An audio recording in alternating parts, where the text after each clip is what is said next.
আমার দাদু ভাই আর দিদু ভাইরা আজকে আরেকটা সুন্দর কবিতা বলবো, শুনবে তো? কবিতাটার নাম হচ্ছে বীরপুরুষ।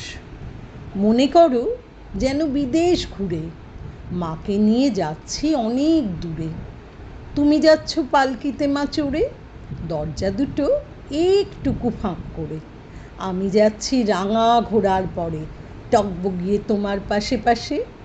রাস্তা থেকে ঘোড়ার খুঁড়ে খুঁড়ে রাঙা ধুলোয় মেঘ উড়িয়ে আসে। সন্ধে হলো, সূর্য নামে পাটে, এলিম যেন জোড়া দিঘির মাঠে। ধুধু করে যে দিক পানে চাই, কোনোখানে জনমানব নাই। তুমি যেন আপন মনে তাই ভয় পেয়েছ, ভাবছ এলেম কোথা? আমি বলছি ভয় করো না মাগো, ওই দেখা যায় মরা নদীর সোতা। চোরকাঁটাতে মাঠ রয়েছে ঢেকে, মাঝখানিতে পথ গিয়েছে বেঁকে। গরু বাছুর নেই কোনোখানে, সন্ধে হতেই গেছে গাঁয়ের পানে। আমরা কোথায় যাচ্ছি কি তা জানি, অন্ধকারে দেখা যায় না ভালো। তুমি যেন বললে আমায় ডেকে, দিঘির ধারে ওই যে কিসের আলো? এমন সময় হারে রে রে রে রে রে, ওই যে কারা আসতেছে ডাকছে রে। তুমি ভয়ে পালকিতে এক কোণে, ঠাকুর দেবতা স্মরণ করছো মনে। বেয়ারাগুলো পাশের কাঁটা বনে পালকি ছেড়ে কাঁপছে থর থর। আমি যেন তোমায় বলছি ডেকে, আমি আছি, ভয় কেন মা করো? হাতে লাঠি, মাথায় ঝাঁকড়া চুল, কানে তাদের গোঁজা জবার ফুল। আমি বলি দাঁড়া, খবরদার, এক পা কাছে আসিস যদি আর। এই চেয়ে দেখ আমার তলোয়ার, টুকরো করে দেব তোদের সেরে। শুনে তারা লম্ফ দিয়ে ওঠে, চেঁচিয়ে উঠল হারে রে রে রে রে। তুমি বললে যাসনি খোকা ওরে। আমি বলি দেখো না চুপ করে। ছুটিয়ে ঘোড়া গেলেম তাদের মাঝে, ঢাল তলোয়ার ঝনঝনিয়ে বাজে। কি ভয়ানক লড়াই হলো মাঝে, শুনে তোমার গায়ে দেবে কাঁটা। কত লোক যে পালিয়ে গেল ভয়ে, কত লোকের মাথা পড়ল কাঁটা। এত লোকের সঙ্গে লড়াই করে ভাবছ খোকা গেলই বুঝি মরে। আমি তখন রক্ত মেখে ঘেমে বলছি এসে লড়াই গেছে থেমে। তুমি শুনে পালকি থেকে নেমে চুমু খেয়ে নিচ্ছ আমায় কোলে। বলছো ভাগ্যে খোকা সঙ্গে ছিল, কি দুর্দশাই হতো তা না হলে। রোজ কত কি ঘটে যাহা তাহা, এমন কেন সত্যি হয় না আহা।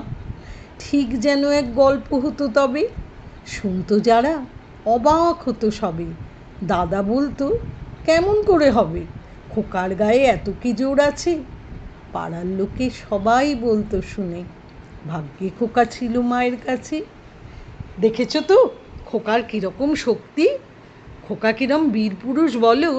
সমস্ত ডাকাতদের সঙ্গে খোকা কিরম যুদ্ধ করে তার মাকে খুব ভালোভাবে ফিরিয়ে আনলো।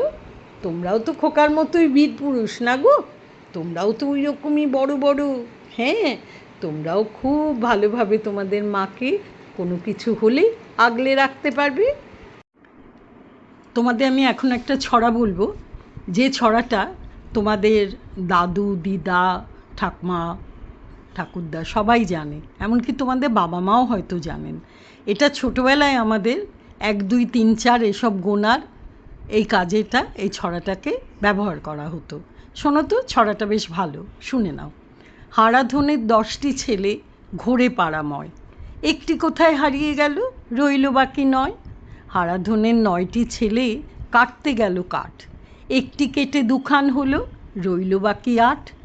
হারাধনের 8টি ছেলে খেতে বসলো ভাত, একটির পেট ফেটে গেল রইল বাকি 7। হারাধনের 7টি ছেলে গেল জলাশয়, একটি সেটা ডুবে মরল রইল বাকি 6। হারাধনের 6টি ছেলে চড়তে গেল গাছ, একটি মরল পিছলে পড়ে রইল বাকি 5। হারাধনের 5টি ছেলে গেল বনের ধার, একটি গেল বাঘের পেটে রইল বাকি 4। হারাধনের 4টি ছেলে নাচে ধিন ধিন, একটি মূল আছাড় খেয়ে রইল বাকি 3। হারাধনের 3টি ছেলে ধরতে গেল রুই, একটি খেলো বোয়াল মাছে রইল বাকি 2। হারাধনের 2টি ছেলে মারতে গেল ভেক, একটি মূল সাপের বিষে রইল বাকি 1। হারাধনের একটি ছেলে কাঁদে ভিউ ভিউ, মনের দুঃখে বনে গেল, রইল না আর কেউ। শুনলে তো ছড়াটা? এই ছড়াটা দিয়ে কি হলো? প্রথমে 10, 10-এর থেকে 1 কমে 9, 9 থেকে 1 কমে 8, 8-এর পর 7, 7, 6, 5, 4, 3, 2, 1, তারপর 0। এইভাবে এই ছড়াটা ছোটোবেলায় শেখানো হতো। তোমরাও একটু শুনে নাও তো, ভালো লাগবে ছড়াটা। হ্যাঁ, আচ্ছা, এমনি ভালো ভালো ছড়া নিয়ে আবার আসবো তোমাদের কাছে। আজকে যাচ্ছি, ভালো থেকো তোমরা।